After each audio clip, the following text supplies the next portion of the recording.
data in the Ministry of Gender, the Mount Kenya region ranks highest in uptake of the Women Enterprise Fund and the lowest in loan delinquency. And therefore, when you begin to look at this, women in the villages as whatever activity they're taking on as business activities, essentially what you're doing is killing that sector. As Mount Kenya leaders, we're also very aware that this regime would like to kill our small businesses. If you go through the finance bill, once again, if you sell chai and mandazi, those small vibandas that we have in the village, and you only sell 1,300 shillings a day, those are 10, 12 cups of tea and mandazi in the village, you will now be paying to this government about 15,000 shillings a year. So ideally, we see a regime that is out to kill our Mount Kenya businesses, that is going for women,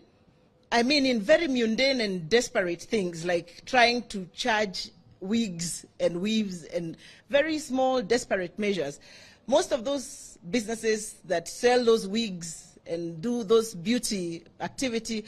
are owned and run by women. So as women of Mount Kenya, we are seeing a regime that is out to hurt our businesses, that is out to hurt our activities as women. And therefore, we want to call them out at these very early opportunities to tell them we will not stop to say that, and we will not be intimidated to say that